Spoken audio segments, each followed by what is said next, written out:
In the year 2025, my daughter-in-law used my credit card 37 times and for Christmas demanded $5,000. What she said next shattered my soul into 1,000 pieces. I never thought that the money I had worked so hard to save would become the weapon they would use to destroy me. Today, I'm going to tell you something I never expected to share. And if for a second you feel this sounds familiar, I just ask that you leave a like and subscribe. It will help me keep venting. My name is Martha Peterson. I'm 68 years old and live in a small apartment in the Lower East Side neighborhood of New York City. From my kitchen window, I can see the Essex Market, where every morning I used to buy fresh produce to prepare the meals that were always on my table. My apartment always smells like freshly brewed coffee, and the flowers I keep in every corner. Because after 45 years working as a nurse at New York Presbyterian Hospital, I learned that a home should be a refuge, not a prison. I had been a widow for 3 years since Michael, my husband, lost his battle with cancer. 3 years in which I dedicated myself body and soul to caring for my only son, Andrew, and his family. My daughter-in-law Chelsea and my 2 grandchildren, Caleb, who is 12, and Sophia, who is 8, had become the center of my universe. They were all I had left of a life that was once full. This Tuesday began like any other. I woke up at 7 in the morning. I prepared my coffee with cream in the porcelain mug Michael gave me on our 20th anniversary and sat down to review the monthly accounts. I had a habit of keeping everything noted in an old notebook, every dollar spent, every bill paid. I was meticulous with money because my monthly Social Security check of $980 had to cover everything: my upkeep, gifts for the grandchildren, and of course the constant little helps my family needed. The phone rang as I was finishing my second cup of coffee. It was Chelsea, my daughter-in-law, with that sweet voice she had learned to use when she needed something. "Martha, honey, how are you? I notice you've been very lonely lately." "Fine, dear. I'm just here. I cleaned the whole house yesterday, hoping you would all come over for lunch, but I guess things got complicated. Oh, I'm sorry, we forgot to call you. But hey, I need to ask you a favor. Could I borrow your credit card? Mine is blocked, and I have to buy some urgent things for the kids." It was the 5th time this month she had asked for the card. It was always urgent, always for the children, always with that implicit promise that she would return it soon. And I, like an idiot, never said no. How could I deny something to the mother of my grandchildren? "Of course, dear. Come by whenever you want to pick it up." "Perfect. I'll be right over. You're a darling, Martha." She hung up before I could ask about the children, about Andrew, about how they were. But I was left with a strange feeling in my chest, like when you sense something isn't right, but you don't know exactly what. Half an hour later, Chelsea arrived at my door. She was wearing a new coat that I recognized from the expensive stores downtown. Name-brand shoes that cost more than my monthly Social Security check. Her hair was freshly done at the salon, and those perfect nails she got every 2 weeks at a high-end parlor in the Upper East Side. Everything about her screamed abundance, luxury, money. Money she apparently never had when it came to her emergencies. "Hi, mother-in-law," she said, giving me a quick kiss on the cheek without looking me in the eye. "Sorry for the rush, but I have to go pick up Caleb from school." I handed her the card, and she tucked it into her designer leather purse as if it were the most natural thing in the world. She didn't ask how I was. She didn't even stay 5 minutes for coffee. She didn't mention when she would return it. She just left, leaving behind the scent of expensive perfume and that feeling of emptiness that accompanied me more and more after her visits. That night, as I prepared a solitary dinner of macaroni and cheese and salad, my cell phone rang. It was a text message from the bank. "Authorized purchase of $245 at Macy's." Then another. Authorized purchase of $89 at Sephora. And another. Authorized purchase of $156 at Banana Republic. I sat down on the living room sofa, surrounded by the family photos that decorated every available surface. Photos of the grandchildren on their birthdays, of the vacations I had paid for so the whole family could go to the Jersey Shore together, of Christmases where I cooked a turkey with mashed potatoes for 10 people, and they arrived empty-handed, but with empty stomachs too. The messages kept coming throughout the night, one after another, like small digital stabs, reminding me how naive I had been. The next morning, when I finally summoned the courage to call the bank and check my balance, I discovered the soul-crushing truth. In less than 24 hours, Chelsea had spent $1,247 from my account. On perfume, clothes, expensive restaurants, even at an electronics store where she had bought something costing $400. All while I ate my solitary mac and cheese dinner, and she pretended she needed money for urgent things for the kids. But that wasn't the worst part. The worst came when I decided to review the transactions for the last 3 months, those months in which Chelsea had been so loving toward me, so present, so concerned about my loneliness. 37 purchases, 37 times she had used my card in 3 months. Exclusive perfume shops in the Soho neighborhood, designer stores, restaurants where one dinner cost what I spent on groceries in a week. She had bought clothes, shoes, purses. She had even paid for beauty treatments and sessions at a luxury spa. The total amounted to $4,890, almost $5,000 of my savings. Money I had saved penny by penny for years, working double shifts at the hospital, giving up luxuries, living on the bare minimum to have something set aside for emergencies or to help my family when they needed it. But apparently for Chelsea, my money wasn't help. It was a right. It was her paycheck for tolerating me, for occasionally including me in their lives, for allowing me to be the grandmother of her children. I sat at the kitchen table, the bank statement trembling in my hands, feeling the world crumble around me for the second time in 3 years. The first time was when Michael died. This time was worse because Michael left without wanting to go, without choosing to abandon me. But my family was stealing from me while smiling to my face. The phone rang again. It was Andrew, my son, the boy I had raised with so much love, to whom I had given everything I had and more. "Mum, how are you? Chelsea told me you lent her the card. Very kind of you, as always." "Andrew, I need to talk to you.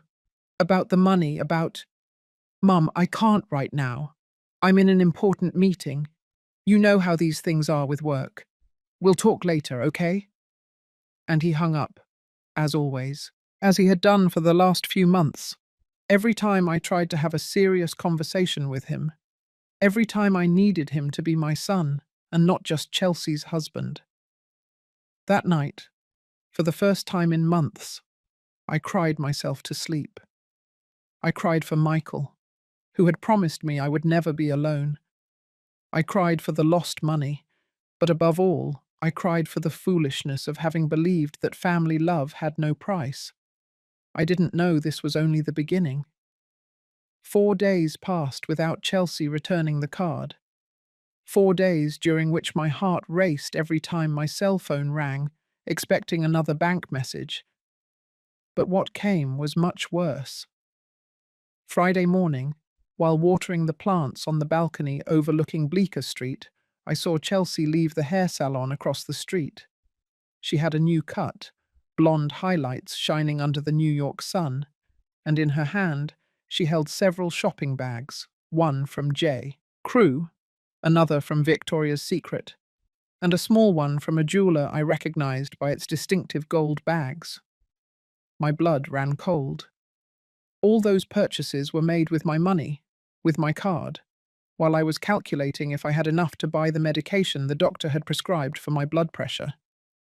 I followed her with my eyes until she turned the corner toward the Broadway Lafayette subway station. She didn't have the children with her. She didn't seem to have any urgency related to them. She was just a 35-year-old woman enjoying a shopping day paid for with her mother-in-law's money. That afternoon, I decided to do something I had never done.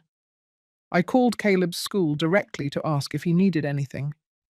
The secretary informed me that all tuition and fees were current, paid by his father, and there were no extracurricular activities scheduled that required additional money. So why did Chelsea need to use my card so urgently? Monday arrived with a call that made my legs tremble. It was my sister Rose, who lives in Boston and barely spoke to me since I was widowed. Her voice sounded strange, uncomfortable.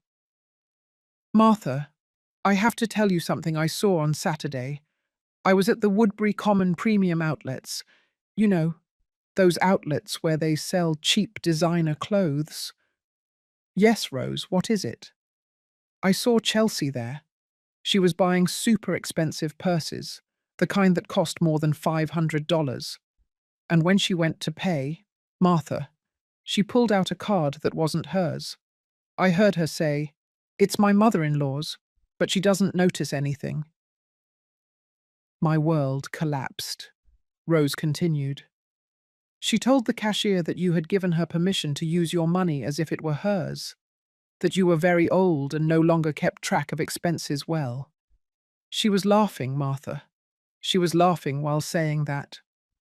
I hung up the phone without saying goodbye. I sat on the living room sofa, surrounded by all those family photos that now felt like mockery. In one of them, Chelsea was hugging me during the last Christmas, smiling for the camera while I held Sophia in my arms. Was she already planning to rob me then? Did she already see me as an old woman easy to deceive? That same afternoon, I gathered my courage and called Andrew at his office.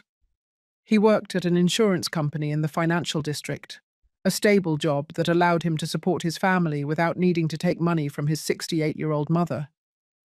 "Andrew, I need to talk to you about the money Chelsea spent with my card." "Mum, what are you talking about? Chelsea told me she only bought a few things for the kids." "Son, she spent almost $5,000 in 3 months on perfumes, clothes for herself, expensive restaurants, nothing for the children."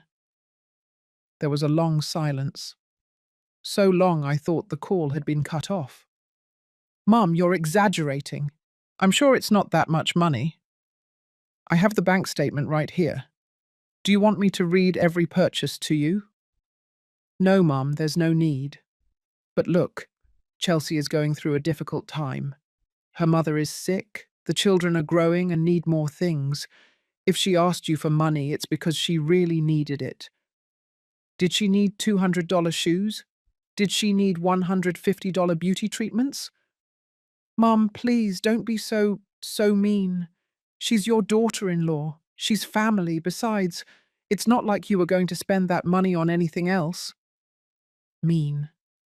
My own son had called me mean for not wanting to be robbed.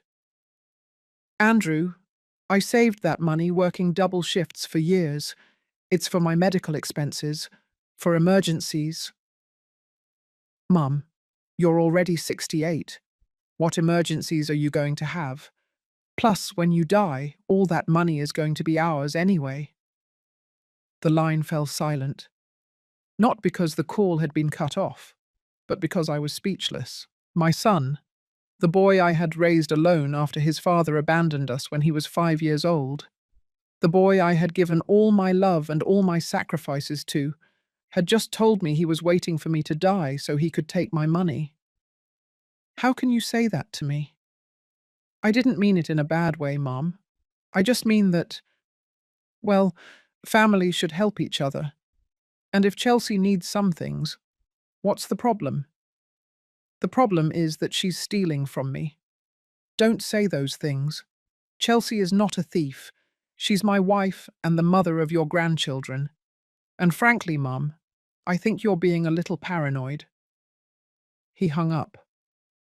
My own son hung up on me after defending her for robbing me. That night I couldn't eat dinner. I stayed seated in the kitchen, looking at the empty chair where Michael used to sit to read the newspaper after work. What would he have done? Would he have defended our son, no matter what he had done? Or would he have seen the truth I was beginning to understand? Tuesday morning, Chelsea showed up at my door without warning. She wore a forced smile and a bag of croissants from the French bakery on Thompson Street, the one that charges $13 for each little pastry. "Good morning, Martha. I brought you breakfast. I thought we could talk." She walked into my house as if it were hers. She went to the kitchen and started making coffee, without asking if I wanted any. Her movements were confident, territorial. She was no longer pretending to be the timid daughter-in-law who needed permission for everything. "Andrew told me you're a little confused about the money." "I'm not confused, Chelsea. I know exactly how much you've spent and on what." She sat across from me. She crossed her legs elegantly. She was wearing pants I recognized from one of her recent shopping sprees, and a blouse that probably cost more than my entire month's grocery bill. "Martha, I think you don't understand the situation. Andrew and I have a lot of expenses. The children go to a private school. We have a mortgage. We maintain a certain standard of living that requires certain sacrifices. And what does that have to do with me? Well, you live alone in this big apartment. You have social security that you don't spend completely. And we are your family. It's normal for you to help us. Helping is one thing, stealing is another." Her smile disappeared for the first time since she had arrived. "I don't like that word, Martha, and I don't think Andrew would approve of it either." "Are you threatening me?" "I'm not threatening you. I'm just explaining to you how normal families work. Grandparents help their children. Children take care of their grandparents. It's a fair exchange. And when are you going to start taking care of me? How do you think you got to the hospital the last time you fainted? Who do you think convinced Andrew to buy your medications when you didn't have money?" Lie. I had never fainted, and I had always bought my own medications. But she said it with such certainty that for a moment I doubted my own memory. "Look, Martha, let's make this easy. You give me full access to your account. I manage your expenses intelligently, and we all live in peace. It's better this way.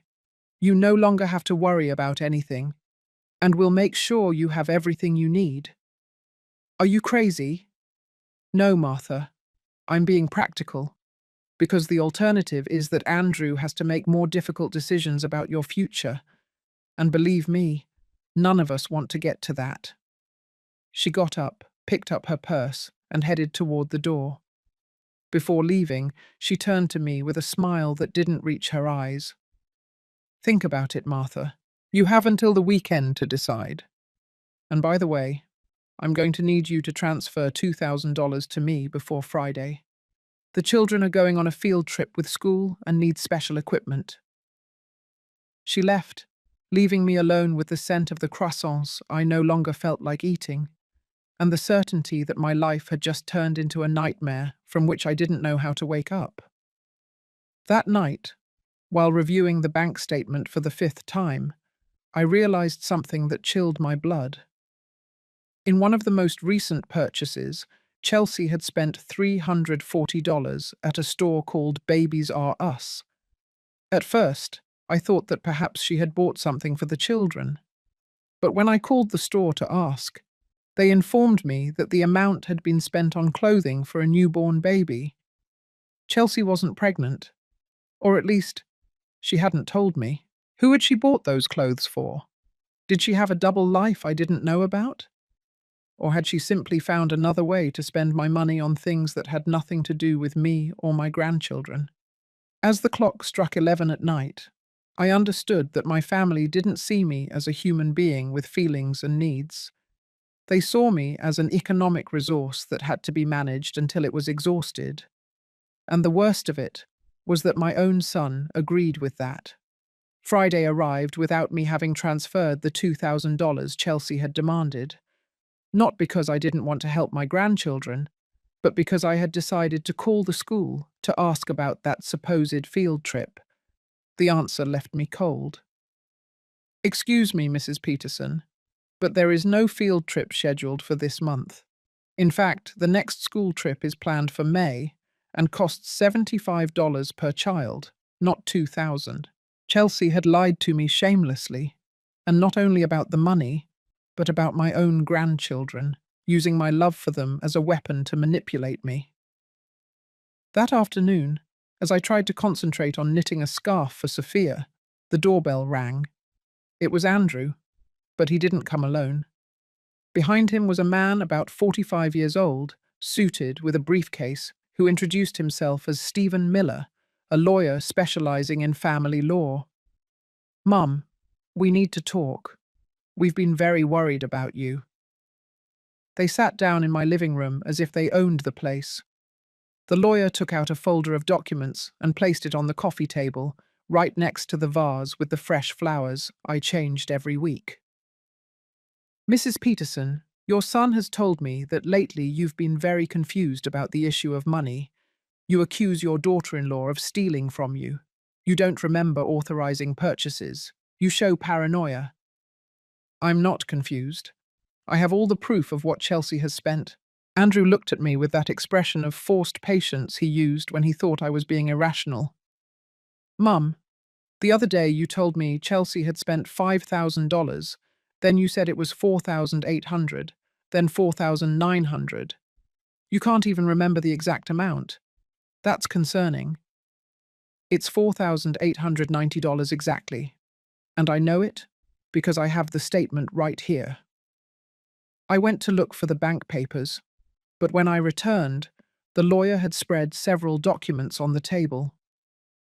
"Mrs. Peterson, we understand your confusion. At your age, it's normal for certain cognitive declines to begin to appear. That's why we have prepared these documents that will allow you to live peacefully while your son takes charge of your finances." "My finances? What are you talking about?" "It's a broad power of attorney. It will allow Andrew to manage your bank accounts, your investments, even make decisions about your home if necessary. It's for your own good, Mum." I glanced over the documents. They were full of complicated legal terms, but I understood enough to realize that if I signed those papers, I would lose all control over my money, my house, my life. "I'm not signing this. Mum, be reasonable. Do you really want to keep worrying about bills, the bank, all those complicated things? Let us take care of it." "My complicated things. I've managed them for 68 years without problems." The lawyer intervened with a professional but condescending voice.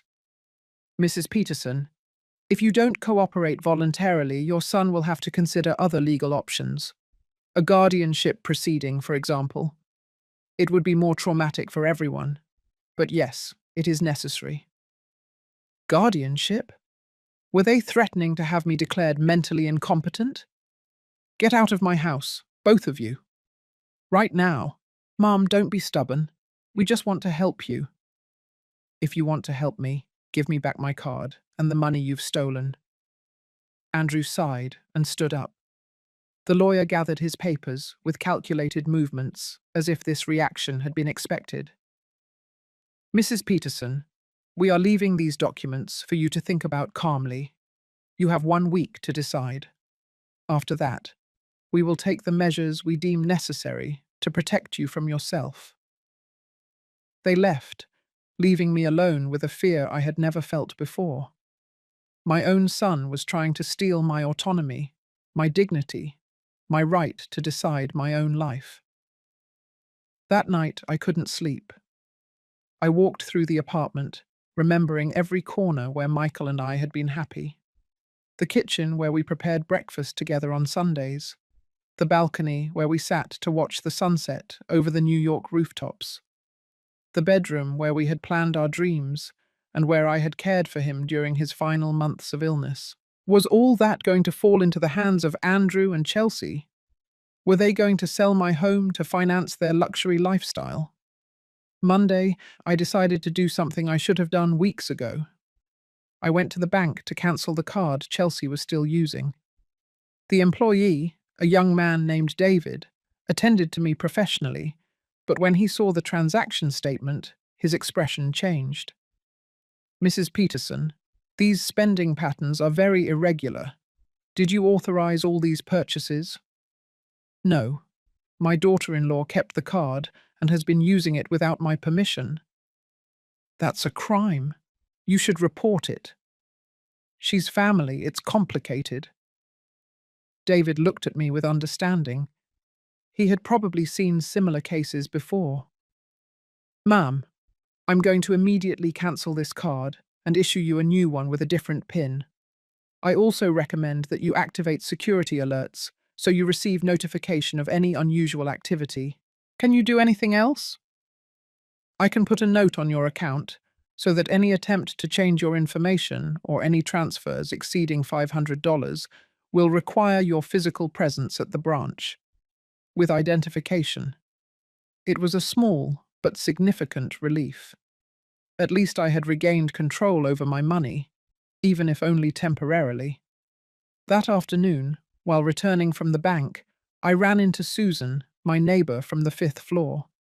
She was a woman my age, a widow too, with whom I exchanged cordial greetings, but we had never had a deep conversation. Martha, are you okay? You seem very worried lately. I don't know why. Perhaps because I had been so alone in all this. I told her what was happening. Susan listened without interrupting, nodding occasionally with an increasingly serious expression. Martha, my sister went through something similar in Philadelphia. Her son and daughter-in-law convinced her to sign papers she didn't understand. In the end, she lost her apartment, her savings, everything. Now she lives in a nursing home where they visit her once a month. What can I do? Seek help. There are organizations dedicated to protecting older adults from family abuse, and lawyers specializing in these cases. Don't let them convince you that you're crazy or confused. The numbers don't lie. That night, for the first time in weeks, I felt a small spark of hope. I wasn't crazy, I wasn't confused, and I wasn't alone. The next day, early in the morning, the phone started ringing non-stop. First Andrew, then Chelsea, then a voice I didn't recognize but who introduced herself as Chelsea's mother, then an aunt of Andrew's who lived in Dallas and with whom I hadn't spoken in years. Everyone had the same message. I was sick. I was confused. I needed urgent help. Martha, I'm Patty, Chelsea's mother. My daughter told me what's happening, and I'm very worried about you. Did you know you called Caleb at 11 last night? Does it seem normal to you to wake up a 12-year-old boy at that hour to tell him your problems? I hadn't woken Caleb. He had answered immediately, as if he were waiting for the call, but no one was going to believe my version anymore. Patty, your daughter stole almost $5,000 from me. That's not confusion. It's a crime. Oh, Martha, Chelsea showed me the receipts. All those purchases were made with you. For you, new clothes because yours are very old, beauty treatments because you needed to take care of yourself a little, dinners at restaurants because you shouldn't always eat alone. My daughter is taking care of you as if you were her own mother. Dinners at restaurants. I hadn't been to a restaurant with Chelsea all year, but she had prepared an alternative version of the facts, complete with justifications for every dollar spent. And those documents you don't want to sign. Martha, it's for your own good. My late husband signed something similar when he started with Alzheimer's. It allowed us to care for him without him having to worry about anything. Alzheimer's. Now it turned out I had Alzheimer's. I hung up, but the phone rang again immediately.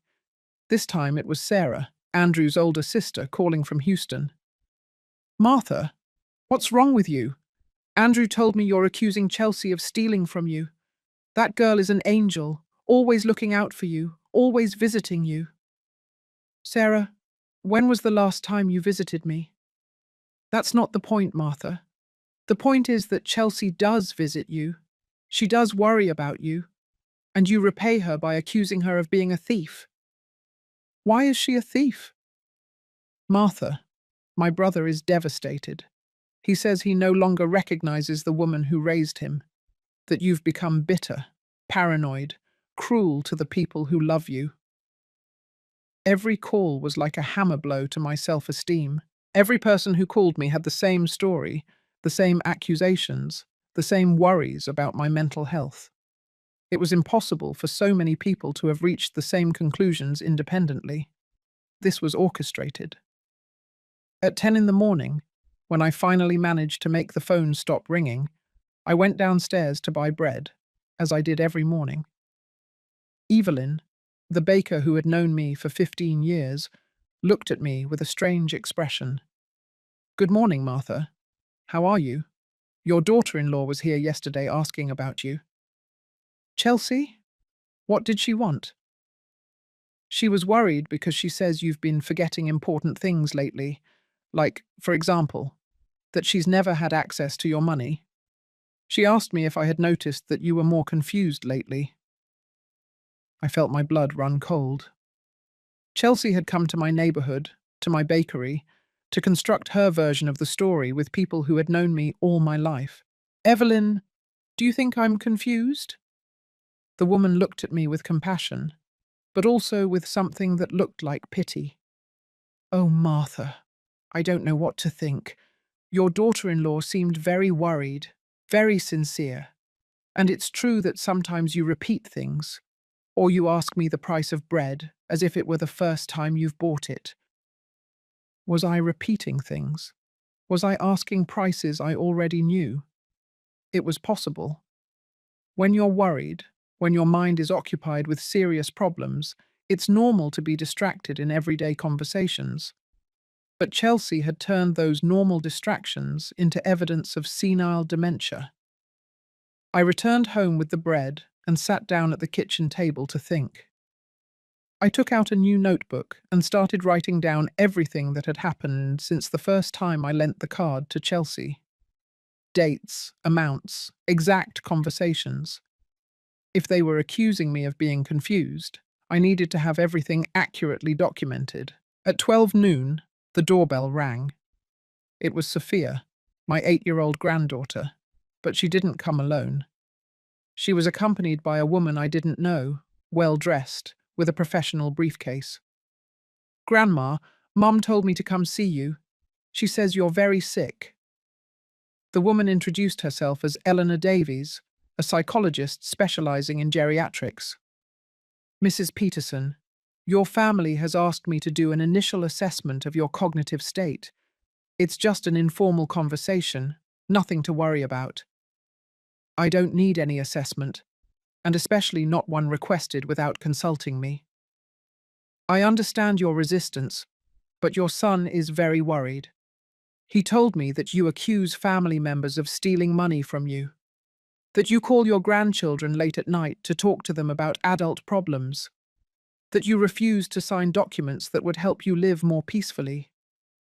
Sophia looked at me with big, frightened eyes. They had probably told her that Grandma was sick, that maybe I didn't remember who she was. "Sophia, honey, do you think I'm sick?" "I don't know, Grandma. Mum says that sometimes grandparents forget things and get sad. But I remember you always make me cookies when I come over." The psychologist took some papers out of her briefcase. "They are just some simple questions, Mrs. Peterson. What day is today? What year is it? What is your home address?" "Today is Thursday, January 23rd, 2025. I live on Bleecker Street, number 15, third floor left, New York City, 10012. And this is a setup. Can you tell me the names of your closest relatives?" "My son, Andrew Peterson Martin, born on March 15th, 1987. My daughter-in-law, Chelsea Herrera Santos. My grandchildren, Caleb, born in 2012, and Sophia, born in 2016. My husband, Michael Peterson Ruiz, passed away on October 8th, 2021. Do you need more details, or do you have enough to prove that I don't have any cognitive problems? The psychologist took notes, but her expression hadn't changed. Your family has commented that lately you show signs of paranoia. Is it true that you believe your daughter-in-law is stealing money from you? I don't believe it. I know it. I have bank statements that prove it. And why do you think she would do something like that? Because she needs money to maintain a lifestyle she can't afford on my son's salary. Have you considered the possibility that you yourself authorized those purchases and don't remember them? Have you considered the possibility that a family is manipulating a professional to get her to declare a woman incompetent because she's an obstacle to their financial plans? Eleanor Davies closed her notebook and looked at Sophia, who had been listening to the entire conversation in silence. Sophia, can you wait in the living room while I talk to your grandma? When the girl left, the psychologist leaned toward me with a more serious expression. Mrs. Peterson, I'm going to be honest with you. Your family is very worried, but after speaking with you, I see no obvious signs of cognitive deterioration. Your answers are coherent, your memory is intact, and your arguments are logical. Then why are you here? Because your son paid me $200 for this home consultation, and he told me that if I didn't find evidence of a mental problem, he would look for another professional who would. I remained silent, processing what I had just heard. Are you telling me that Andrew is buying a diagnosis? I'm telling you that there are unscrupulous professionals who are willing to write any report if the price is right, and your son seems willing to pay that price. What can I do? Seek legal help immediately and document everything, every conversation, every threat, every bank transaction. You're going to need proof. Eleanor Davies stood up and put away her things. I'm going to write an honest report about this visit. In it, I will specify that I found no evidence of cognitive deterioration or mental incapacity, but I recommend you don't be complacent. Your family is going to keep trying. When Sophia and the psychologist left, I was left alone with a terrifying certainty. My son was willing to destroy my reputation, my dignity, and my autonomy to gain access to my money. And what hurt me the most was understanding that it probably wasn't his idea. That afternoon, I called the number Susan, my neighbor, had given me. It was an association that helped older adults who were victims of family abuse. The woman who answered, named Brenda, listened to me for an hour without interrupting.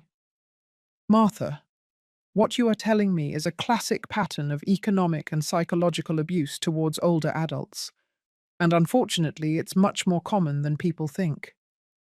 What can I do? First, change all your bank passwords and revoke any authorization you have given to third parties. Second, find a lawyer specializing in the protection of older adults. Third, start recording all conversations with your family. Record? With your cell phone. In the United States, it is legal in many states to record conversations you are a part of, and you will need those recordings as evidence if this reaches the courts. Do you think it will reach the courts? Martha, your family is already building a legal case against you. The psychologist's visit, the attempts to get you to sign powers of attorney, the coordinated calls from different family members, all of that is designed to create a file demonstrating your supposed incapacity. And if they succeed? If they manage to get a judge to declare you incompetent, you will lose all control over your life, your money, your home, even where you live. Everything will be your son's decision. That night, for the first time since everything had started, I didn't feel alone. I had allies. I had a plan. And I had something my family had underestimated. 45 years of experience as a nurse, where I had learned to remain calm under pressure and make difficult decisions in crisis situations. They had chosen the wrong victim. Friday morning, I woke up with a different feeling. For the first time in months, I had slept deeply, without waking up every hour wondering what new humiliation awaited me the next day. I had a plan. I had allies. And above all, I had the certainty that I wasn't yard crazy. The first thing I did was call the bank to request an appointment with the manager. David, the employee who had helped me before, put me directly through to Jennifer Smith, a woman about 50 years old who received me in her office with the seriousness my situation deserved. Mrs. Peterson, I have reviewed your account, and indeed, there are very irregular spending patterns. Purchases at luxury stores, expensive restaurants, transfers to accounts you don't recognize. All done by my daughter-in-law without my authorization. I understand. I am going to immediately implement an enhanced security protocol on your account. Any transaction over $100 will require direct phone confirmation with you. Additionally, I am going to cancel all previous authorizations and change all access codes. Is there anything else you can do? Yes. I'm going to open a special savings account that will be completely shielded. Only you will have access. Not even with power of attorney could that money be touched without your physical presence and 2 witnesses. Jennifer Smith explained to me that they had specific protocols for cases of family financial abuse. It was more common than I thought. Mrs. Peterson, we also recommend that you consider diversifying your savings.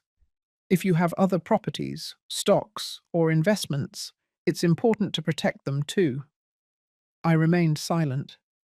I hadn't told anyone, not even Andrew, that besides my bank savings, I had other assets. Michael had been very cautious, and for years we had bought stock in solid companies, conservative investment funds. We had even invested a small amount in Bitcoin when it started to become popular, more out of curiosity than anything else. What kind of investments? I have a small portfolio in stocks and funds. Nothing spectacular, but something my husband and I accumulated over the years. Perfect. I recommend you transfer everything to this new shielded account. That way, it will be completely protected. I left the bank feeling more secure. For the first time in months, my money was truly safe.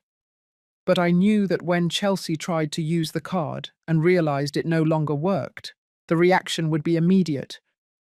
I was right. At 3 o'clock in the afternoon, my phone rang with the fury of 1,000 demons. What have you done, Martha? My card isn't working. I'm at Bloomingdale's with the children, and I can't pay for the clothes they need. I activated the mobile recorder as Brenda had taught me. It's not your card, Chelsea. It's my card. And I've decided to cancel it. Are you crazy? How am I going to buy the children's things? With your money? Or with Andrew's money? Listen to me closely, you stupid old woman. If you don't fix this right now, you're going to regret it. The children are going to know that their grandmother hates them so much that she doesn't even want to buy them the clothes they need. The children are going to know the truth, Chelsea, that their mother is a thief. A thief? Are you calling me a thief? I'm going to sue you for defamation. And I'm going to make sure Andrew requests your immediate institutionalization. Go ahead. But first, give me back the $4,890 you stole. Chelsea hung up with a scream of rage. But I had the entire conversation recorded, including her threats and her implicit recognition that she had spent my money. An hour later, Andrew arrived at my house. He didn't ring the doorbell. He used the copy of the keys I had given him years ago for emergencies. He burst in like a whirlwind, his face red with anger. What do you think you're doing, humiliating my wife in public? Protecting my money from a thief. Stop calling her a thief. Chelsea is not a thief. Then explain to me where the $4,890 she spent in 3 months went. She spent it on things for the family, on things you also enjoy. What things, Andrew? The $200 shoes, the dinners at restaurants you've never taken me to, the beauty treatments I've never had. Mum, are you obsessed with money? You weren't like this before. Before, I didn't have a daughter-in-law who robbed me. And before, my son didn't threaten to institutionalize me for defending what's mine. Andrew sat on the sofa, and for a moment I saw the boy he had been, the son I had raised with so much love. But when he spoke again, that boy had disappeared. Mum, Chelsea is pregnant. The world stopped around me. Pregnant?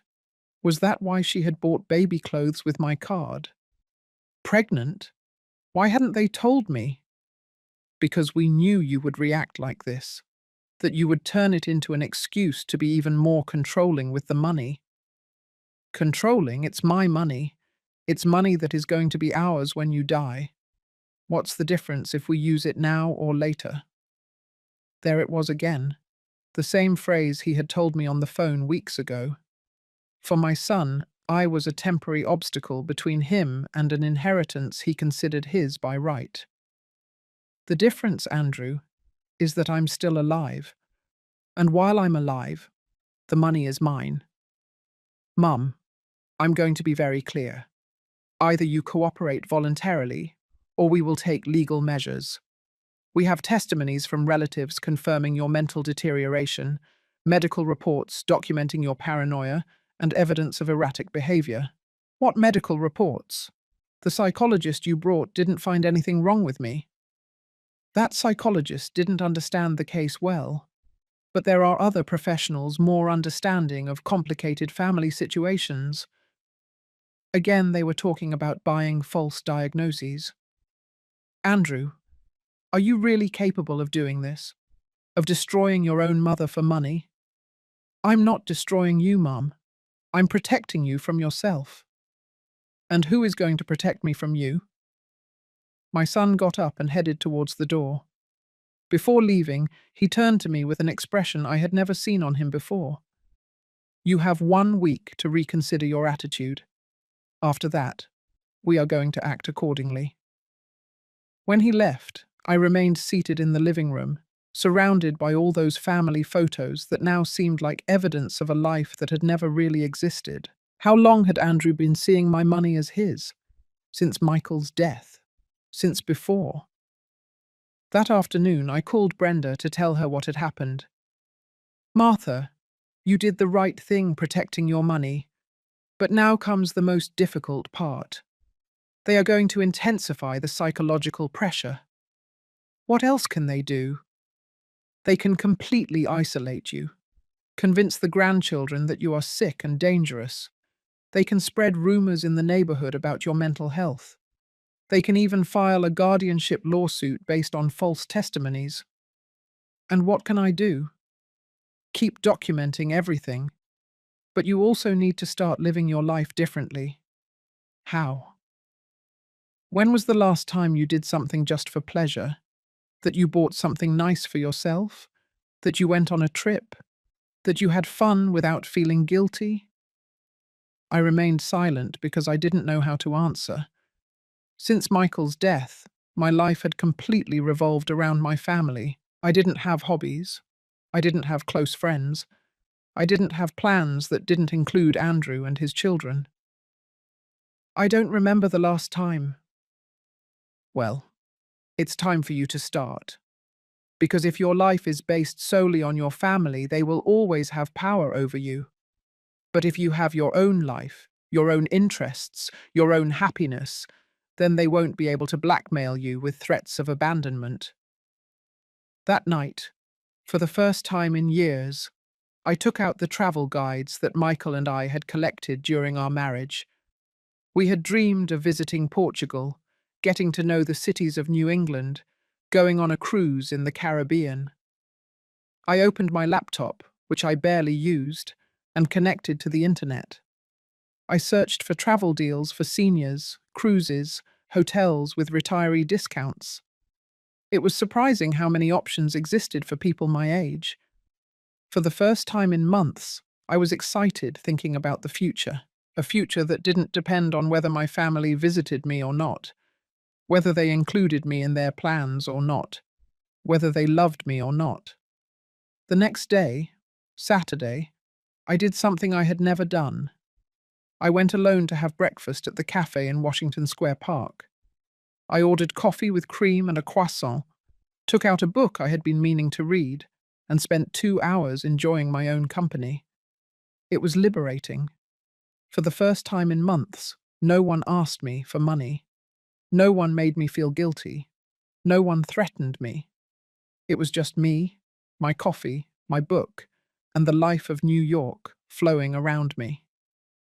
When I returned home, there was a message on the answering machine. It was Caleb, my grandson. "Grandma, Mom says you're very sick, and maybe we won't be able to see you anymore. She says the doctors say it's dangerous for us to visit you because you might get violent. Is it true, Grandma? I don't want you to be sick."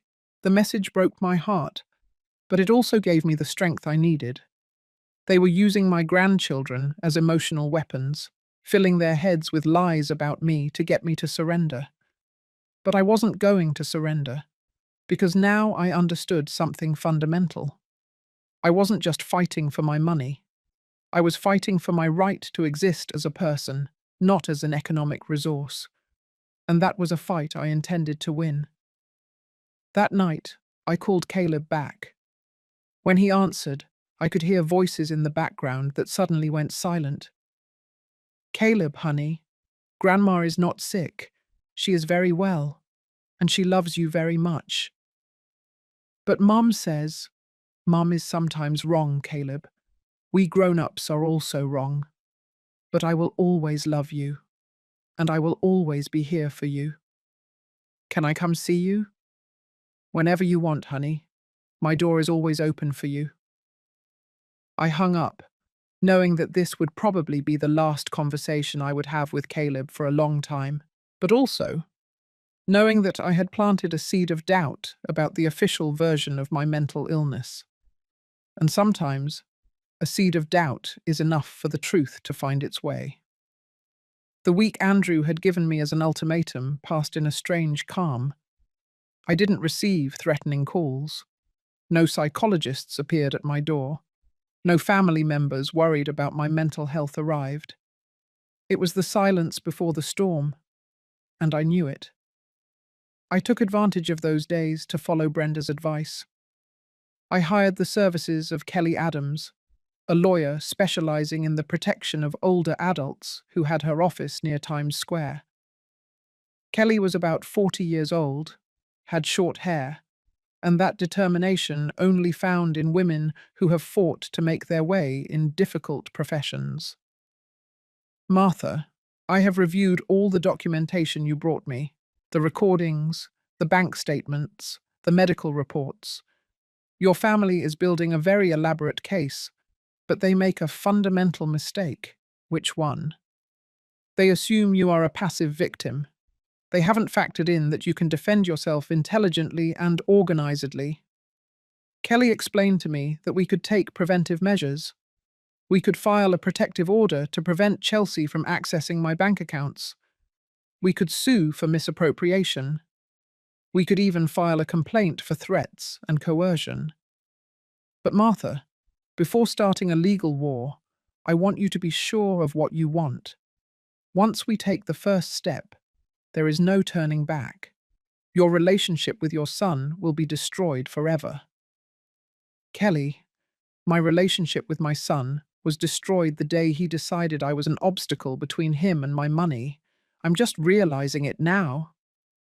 "Are you prepared for the consequences? Because they are going to try to isolate you completely. You might never see your grandchildren again." That question hurt me more than all of Chelsea's threats combined. Caleb and Sophia were what I loved most in the world. Was I willing to lose them to maintain my dignity? "Kelly, if I do nothing, what example am I giving them? That it's okay to steal from older people. that it's okay to threaten and manipulate, that love is bought with money. You're right. Sometimes, protecting the people you love means teaching them that there are limits that cannot be crossed. Thursday afternoon, exactly 1 week after Andrew's ultimatum, my doorbell rang. When I opened the door, I found the entire family: Andrew, Chelsea, Caleb, Sophia, and again the lawyer, Stephen Miller, with his briefcase of documents. Mum, we've come to solve this once and for all. They entered without waiting for an invitation and spread out in my living room as if it were a boardroom. The children sat on the sofa, clearly uncomfortable. Caleb looked at me with a mixture of confusion and sadness that broke my heart. Stephen Miller took out his papers again. Mrs. Peterson, we have brought updated documents, more specific powers of attorney that will allow you to maintain some control over minor decisions while your son takes charge of the important finances. I already told you I'm not signing anything. Chelsea got up from her chair and approached me. Her belly was already starting to show under her fitted blouse. Martha, I'm 4 months pregnant. This baby is going to need things. He's going to need a new room, clothes, a crib, a stroller. Caleb and Sophia are also going to need space because they are going to be older siblings. Congratulations on the pregnancy, Chelsea, but that doesn't give you the right to rob me. I'm not robbing you. I'm asking you to be part of this family, to contribute so that your grandchildren and your new grandson have the life they deserve. Contribute? I have contributed almost $5,000 in 3 months. How much more do you want me to contribute? Andrew intervened with that voice of forced patience he used when he thought he was being reasonable. Mum, we've calculated that we need approximately $15,000 more to prepare for the baby's arrival and make some renovations at home. It's an investment in your grandchildren's future. $15,000? Now they were talking about figures that represented years of my savings. And what if I don't have $15,000? You have it, Mum. We know you have more money than what appears in your checking account. Dad was very cautious, and I'm sure he left investments, funds, maybe even properties. There it was. In the end, they had reached the real goal. They didn't just want access to my checking account, they wanted my entire estate. How do you know there's more money? Because we've been investigating, Mum. Dad had a considerable investment portfolio, stock in AT&T, in Bank of America, in ExxonMobil, also investment funds and even some cryptocurrencies. All of that is yours now, and when you die, it will be ours. So you've been snooping through your father's papers? We've been responsible, Mum, making sure you know how to manage your estate correctly. Stephen Miller intervened again. Mrs. Peterson, your investment portfolio is valued at approximately $450,000. It's a considerable amount that requires professional management. If you sign these documents, your son will be able to optimize those investments to generate better returns. $450,000. It was true that Michael had been very cautious, but I had never imagined that our small monthly investments had turned into such a fortune. The problem was that now my family knew it too.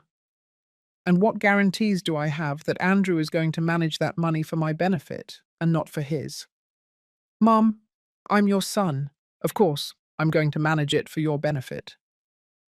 How have you managed for my benefit the money Chelsea spent these months?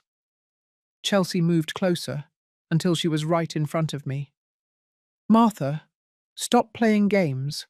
Are you going to sign those papers right now, or are you going to regret it? Is that another threat? It's not a threat. It's a promise. If you don't cooperate, we're going to make sure you spend your last years completely alone. The children are going to know that their grandmother prefers money over her own family. Caleb suddenly got up from the sofa. Mum, stop. Grandma is not crazy, and she's not mean. She's just Jason because you always ask her for money and never come to see her just because. Chelsea turned to her son with a look that chilled my blood. Caleb, go to your room. This is an adult matter. I don't have a room here. This is Grandma's house. I said go. Caleb looked at me with those big eyes he had inherited from his grandfather Michael. Grandma, is it true that you have a lot of money? I have what your grandpa and I saved working many years, Caleb. And is it true that Dad and Mum want to take it from you? Caleb, it's complicated. It's not complicated, Grandma. It's simple. It's your money. And if you don't want to give it to them, you don't have to. Andrew approached his son with a stern face. Caleb, you don't understand the situation. Grandma is sick and needs help managing her money. Grandma is not sick, Dad. She's sad because you are mean to her. At that moment, I knew that whatever the price, I had to fight. Not just for myself, but for Caleb, for Sophia, for the baby that was about to be born. Because if I allowed my family to rob me, I would be teaching them that abuse was normal, that manipulation was acceptable, that older people didn't have the right to defend what was theirs. I took out my cell phone and activated the recorder. Chelsea, repeat what you just said about making sure I spend my last years alone. Put that phone away. It's my phone. In my house. I can record whatever I want. Stephen Miller slammed his briefcase shut. Mrs. Peterson, this is not productive. If you don't want to cooperate voluntarily, we will have to explore other legal avenues. Perfect. My lawyer will be happy to respond to any legal procedure you want to initiate. Your lawyer? Andrew asked in surprise. Did you think I was going to sit around waiting to be robbed? I hired Kelly Adams, a specialist in the protection of older adults, and I gave her all the evidence of what you have done. Chelsea paled. What evidence? Bank statements, recordings of our conversations, witness testimonies. I even have photographs of you spending my money in luxury stores. That's espionage. That's protecting myself from a thief. Andrew got up and headed toward the door. Mum, I hope you're prepared for the consequences of what you're doing. I am prepared, Andrew. The question is whether you are prepared for the consequences of what you have done. Chelsea looked at me with a rage she no longer bothered to hide. Martha, you're going to die alone. And when you die, we're going to take everything anyway. So what you're doing is useless. It serves to prove to myself that I still have dignity. They left like a storm, dragging the children with them. Caleb turned to me from the doorway and made a gesture that touched my soul. He blew me a kiss with his hand and silently mouthed, I love you, Grandma. When I closed the door behind them, I was left alone in my living room, surrounded by the silence they had left behind. But it was a different silence than before. It wasn't the silence of abandonment. It was the silence of freedom. For the first time in months, I was the owner of my own house, my own money, my own life. And although my heart ached for what I had lost, I knew I had gained something much more important. My self-respect. That night, I called Kelly to tell her what had happened. Martha, you were perfect. Now we have more evidence, direct threats, attempted coercion. We even have a minor as a witness to their behavior. What's going to happen now? Now, Martha, you are going to live your life, and they are going to have to learn that stealing has consequences. For the first time in a long time, I went to bed feeling that I had done the right thing. Whatever came next, I would face it with my head held high. Because I had learned something fundamental. The price of maintaining peace at any cost was too high, when the cost was your own soul. 3 months after the final confrontation, my life had changed in ways I never would have imagined. The silence I had feared so much had become my most precious ally. I woke up every morning without the fear of checking my phone to see if there were threatening messages or missed calls full of reproaches. My daily routine now included things I had forgotten I liked. Tuesdays and Thursdays, I went to water aerobics classes at the Chelsea Recreation Centre. Monday afternoons, I attended a book club at the New York Public Library, where we had read everything from Toni Morrison to John Grisham. Fridays, I had signed up for a computer course for older adults, where I had learned to use the computer with confidence and had even opened a social media account. But the most important thing was that I had started to travel. The first trip I took was to San Francisco, following one of the guides Michael and I had saved for years. It was a 5-day bus trip organized with a group of people my age who, like me, had decided that it's never too late to discover the world. In San Francisco, I tried the best clam chowder of my life, walked on streets that reminded me of the old neighborhoods of New York, and sat on the shore of the bay, writing in a diary I had started keeping at Brenda's recommendation. Writing down my thoughts helped me process everything I had lived through and plan everything I wanted to live. One afternoon, while having coffee at a pastry shop in the Mission District, I received a call I didn't expect. It was Caleb. "Grandma, can I talk to you?" "Of course, honey. How are you?" "I'm fine, but I miss coming to your house. Mum says we can't see you because you're mad at us." "Caleb, I'm not mad at you or Sophia. I could never be mad at you." "Then why can't we go see you?" "Because your parents think I'm a bad influence." "That's a lie, Grandma. You've always been good to me." We talked for 20 minutes. Caleb told me that there was a lot of talk about money at home lately, that his parents argued at night when they thought the children were asleep, and that Chelsea constantly complained that the selfish old woman had complicated their lives. "Grandma, is it true that you have a lot of money?" "I have enough to live comfortably, Caleb. But above all, I have something more important. I have my dignity." "What is dignity?" "It's knowing that you are valuable for who you are, not for what you have. It's not allowing anyone to treat you badly, even if they are family." "I understand. Like when I don't let the kids at school take my sandwich, even if they are bigger than me." "Exactly like that, honey." When I hung up, I realized that for the first time in months, I had talked to Caleb without feeling pain. I still missed him terribly, but I knew I was teaching him a lesson more valuable than any gift I could buy him. That people have the right to defend themselves from abuse, even when it comes from their own family. Upon returning from San Francisco, I found several letters in my mailbox. One was from my bank, informing me that my investments had generated dividends worth $3,200 in the last quarter. Michael had chosen very well where to put our money. Stock in solid companies that continued to yield profits years after his death. Another letter was from Kelly, my lawyer, informing me that Andrew and Chelsea had tried to file a guardianship lawsuit, but it had been immediately dismissed because they had no valid medical evidence. In fact, the judge had shown interest in the recordings I had provided as evidence of attempted coercion. "Martha, they made a major strategic mistake," Kelly explained when I called her. "By trying to sue you without solid evidence, they exposed to the judicial system that their motivation is not to protect you, but to access your estate. Does that mean they can't do anything else?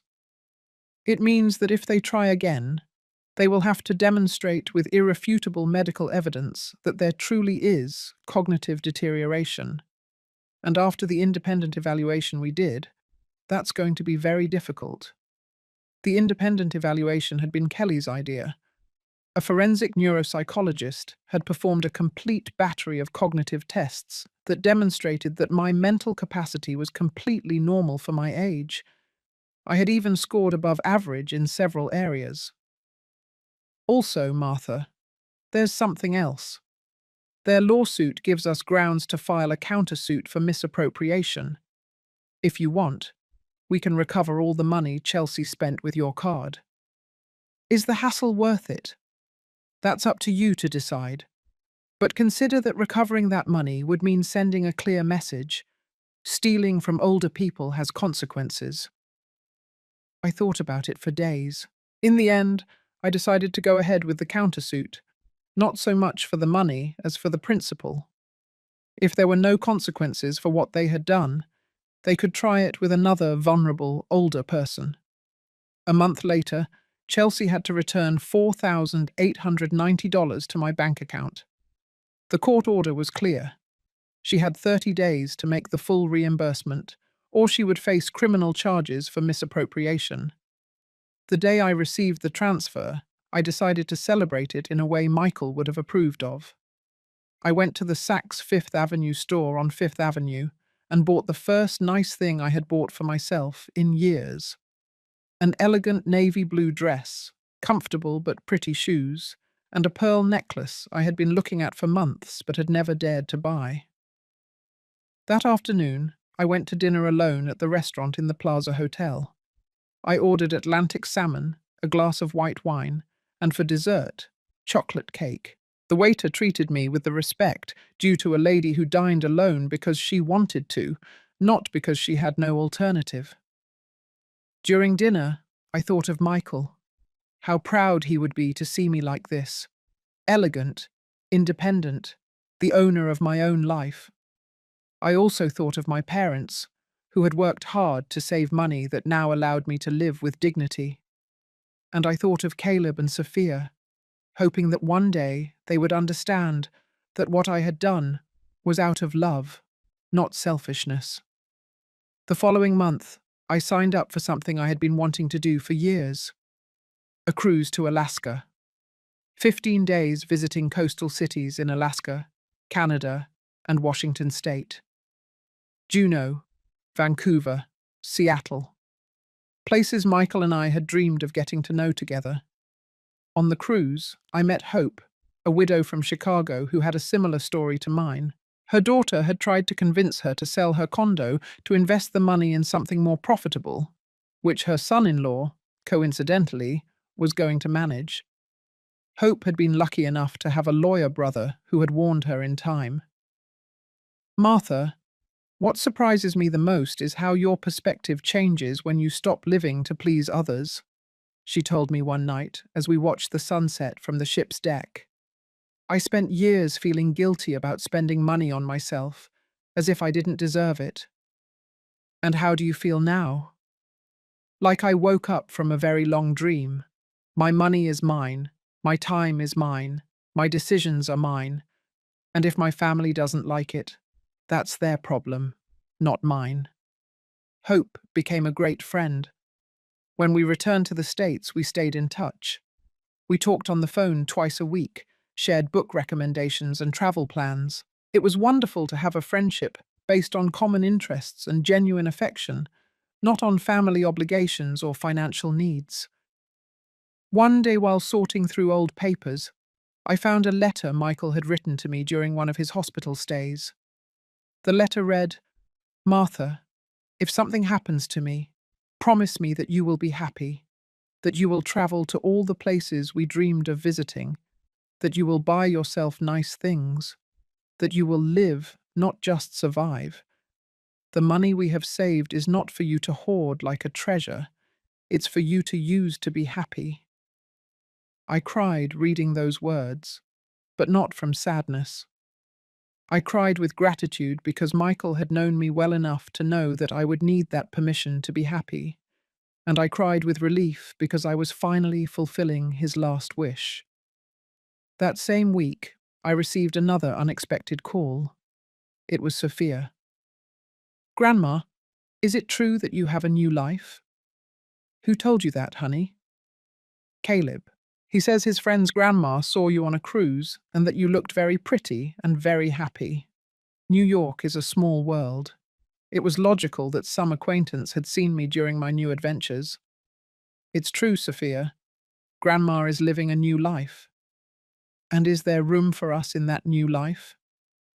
The question broke my heart, but at the same time it filled me with hope. There will always be room for you, honey, but it will have to be on my terms, not your parents'. What does that mean? It means that if you want to be part of my life, it has to be because you truly love me, not because you want my money.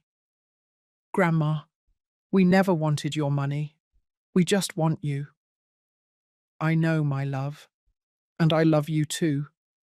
When I hung up, I knew that someday Caleb and Sophia would find a way back into my life. Maybe when they were older, maybe sooner. But when they returned, they would find me transformed into the woman I had always had the potential to be. Independent, self-assured, and aware of my own worth. For the first time in decades, the future seemed full of possibilities instead of full of obligations. And that feeling was better than any amount of money I could have in the bank. Because I had learned something fundamental. True wealth is not measured in dollars, but in the ability to live according to your own values, even when that means being alone. And I was no longer alone. I had the most important company of all. My own. A year and a half after that final confrontation in my living room, I am sitting on the terrace of my new apartment in the Greenwich Village neighborhood, writing these lines while the October sun filters through the leaves of the orange tree I planted in a large pot last month. Yes, I moved. Not because I was kicked out of my previous home, but because I decided I needed a space that was completely mine, without the ghosts of a life that no longer belonged to me. This apartment is smaller than the last one, but it has something the other one never did. It was chosen only by me, decorated according to my tastes, and every piece of furniture was bought because I liked it, not because it matched someone else's plans. The walls are full of photos of my travels. The Grand Canyon in Arizona, the canals of Boston, the mountains of Colorado. There are also more intimate photos. One of Hope and me, toasting on a terrace in San Diego. Another of my water aerobics group after winning a small local tournament. On the living room table there is a letter that arrived yesterday. It's from Caleb, who is now 14 years old and has apparently convinced his parents to allow him to write to me. The letter reads, "Dear Grandma Martha, I hope you are well. I am fine, although I really miss the afternoons at your old house. I wanted to tell you that I have started high school and get very good grades. I also wanted to tell you that I've been thinking a lot about what you told me about Dignity. I think I understand better what happened. Mum had the baby. His name is Danny and he is very chunky. Dad says that when I'm an adult, I can come see you if I want to. I hope you will still want to see me by then. I love you, Grandma. Caleb." I read that letter and knew that all the pain, all the loneliness, all the nights of crying had been worth it. Caleb had understood. At only 14 years old, he had understood that what I did was not out of a lack of love, but out of an excess of it. My life now flows at a pace I set. I wake up when I want. I eat whatever I feel like for breakfast. And I organize my days according to my interests, not according to the needs or whims of others. Tuesdays, I still go to water aerobics. But now I also go on Saturdays because I like it and because I can. Thursday afternoons, I teach literacy classes to immigrant women at a community center in Lower Manhattan. I discovered that teaching women my age who had never had that opportunity to read gave me a satisfaction I had never felt before. My finances are now completely under my control. I hired an independent financial advisor who helps me manage my investments. But all the decisions are mine. Last year, I invested in ethical funds that support renewable energy. I also donated $10,000 to the association that helped me during the worst moments so they could help other older women going through similar situations. The money Chelsea stole from me, and which I recovered through the courts, I spent on something I know Michael would have approved of: a 3-week trip to Japan. We had always dreamed of getting to know Japanese culture, walking through its Zen gardens, trying its authentic food. I went alone, but I didn't feel alone for a single moment. I met other travelers. I participated in tea ceremonies. I visited ancient temples where I meditated on the changes my life had experienced. In Kyoto, while contemplating a rock garden at the Ryoanji Temple, I had a revelation that changed me forever. I understood that for decades I had been living my life as if it were a movie where I was a secondary character. Andrew was the protagonist. Chelsea was the co-protagonist. The grandchildren were the supporting cast, and I was simply the extra who appeared when they needed something. But that afternoon in Japan, I understood that I was the protagonist of my own story. I always had been. I had just been too busy caring for others to notice. When I returned from Japan, I made a decision that surprised even Hope. I enrolled at New York University in the continuing education program for adults over 55. I had always wanted to study art history, but when I was young, I hadn't had that opportunity. At 70 years old, I could finally afford that luxury. My classmates are of various ages, but we all share something. The desire to learn for the simple pleasure of learning, not to get a job or impress anyone. We study Andy Warhol, analyze Gothic architecture, debate the impact of contemporary art. My mind, which for months had been occupied only with family problems and emotional survival, was now expanding in directions I had never explored. During these months, I have reflected a lot on what happened with my family. I have reached some conclusions that may perhaps help other people who are living similar situations. The first is that family love should not be confused with the obligation to tolerate abuse. For years, I believed that showing love meant always saying yes, giving money when asked, and never setting boundaries for fear of losing the people I loved. But true love includes mutual respect.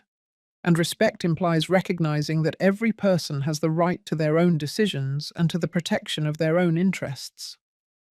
The second is that getting older does not mean becoming invisible or irrelevant. Society teaches us that older people should be grateful for any attention they receive, even if that attention comes with abusive conditions. But age does not eliminate our right to dignity, autonomy, or happiness. The third is that it's never too late to reinvent yourself. I believed that at 68 years old, my life was basically over, that there were no more interesting chapters left to write. But these last 2 years have been the richest and most satisfying of my adult life. I have discovered passions I didn't know I had. I have made true friends.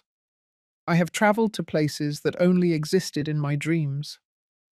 The fourth, and perhaps the most important, is that chosen solitude is infinitely better than toxic company. For months, I was afraid of being left alone, that no one would visit me, that no one would worry about me. But I discovered that being alone with people who value and respect you is much better than being surrounded by people who only see you as a resource to exploit. Last week, I received an unexpected call. It was Andrew. His voice sounded different, more humble, less confident.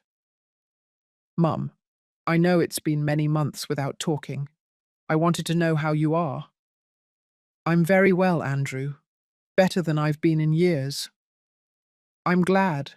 I also wanted to apologize." Those words surprised me. I hadn't expected them, and honestly, I no longer needed them to move on with my life. Apologize for what exactly? For everything. For not defending you when Chelsea crossed the line. For trying to take control of your money. For not appreciating everything you had done for us for years. And what has changed, Andrew? Chelsea left. She took Danny and moved back to her mother's house. It turns out she was also spending money from my accounts without telling me. When I realized and confronted her, she told me she had learned from you that it was normal to take money from the family without asking permission. The irony was evident. Chelsea had applied the same strategy with him that she had used with me, but this time with her own husband. And the children? Caleb and Sophia are with me. It's been difficult, but we are learning to be a different family. Caleb talks about you a lot. He says he wants to see you. And what do you want, Andrew? I want you to get to know your son for real, not the man who let himself be manipulated by his wife, but the man you raised with so much love. That man is still here, Mum. He was just lost for a while. The conversation lasted almost an hour. Andrew told me he had been in therapy, that he had started to understand how Chelsea had manipulated the situations to pit us against each other, that he had realized his children needed their grandmother as much as I needed my grandchildren. Mum, would it be possible for us to start over, slowly, at your pace, on your terms? Andrew, I never stopped wanting to start over. I just needed it to be with mutual respect.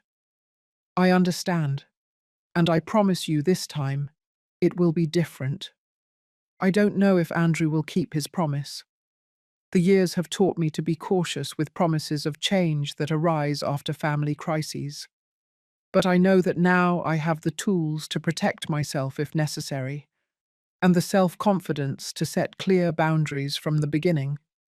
What I do know is that my life no longer depends on my family accepting or including me. I have a full life, my own interests, genuine friendships, and projects that excite me.